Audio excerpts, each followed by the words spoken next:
ये जो भय अंदर होता है किसी भी विषय का, ये केवल मन की कल्पना होती है। जैसे अपने गंगा के किनारे भ्रमण किए, अकेले ही रहे, बच्चापन से भगवत मार्ग में रहे, तो मन कभी कभी भयभीत करता था। प्रायः गंगा जी में ग्रामीण लोग आसपास के शव को फेंक ही देते हैं, अब थोड़ा जलाने के लिए कड़ाई से नियम डाला गया है, नहीं तो पहले ऐसा नहीं था।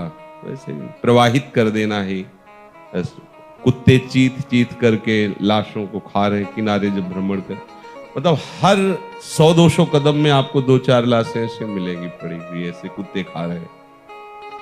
जब कभी मन भयभीत करता तो भगवत कृपा से यही बात आती कि कोई भी यहां स्वतंत्र नहीं है, सबके ऊपर जिसका शासन है उसे ईश्वर कहते हैं, वही तो ईश्वर है।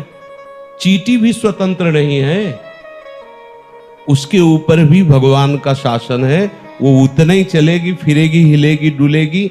आपके शरीर में यदि उसे काटना है तो वहीं लाया जाएगा, वहीं कटेगी, और आपसे मसल करके मरना है तो वैसे ही मसल के मर जाए। पूरा विधान ईश्वर के द्वारा सब नियत है। कुछ छूट मनुष्य शरीर में दी गई है कि आप अच्छे कर्म करके, आप शुभ कर्म करके उन्नति कर सकते हो लोक लोकांतर की, या शुभ अशुभ दोनों को मिटाकर भगवत प्राप्ति कर सकते हो, या अशुभ कर्म करके नरक आदि जा सकते हो। थोड़ी छूट, अगर वो ज्यादा उपद्रव करने लगेगा, चाहे शुभ का या अशुभ का, तो भी उसके ऊपर शासन होने लगेगा। अगर शुभ का अधिक होने लगा तो देवता विघ्न डालने लगेंगे कि हमसे आगे न बढ़ जाए, और अशुभ का हुआ तो उसे शासन में लिया जाएगा। पूरी सृष्टि को त्रास नहीं दे सकता, क्योंकि ईश्वर उसका, तभी तो भगवान विविध प्रकार के अवतार लेकर के उनका विनाश करते हैं।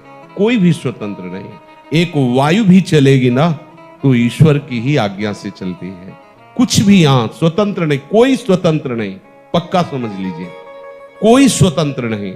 इसीलिए तो भक्त बेपरवाह हो जाता है कि जो मेरे प्रभु विधान करेंगे वही मेरे जीवन में होगा, अब मुझे क्या चिंता करनी। बिल्कुल चिंता नहीं, डर तो होना ही नहीं चाहिए।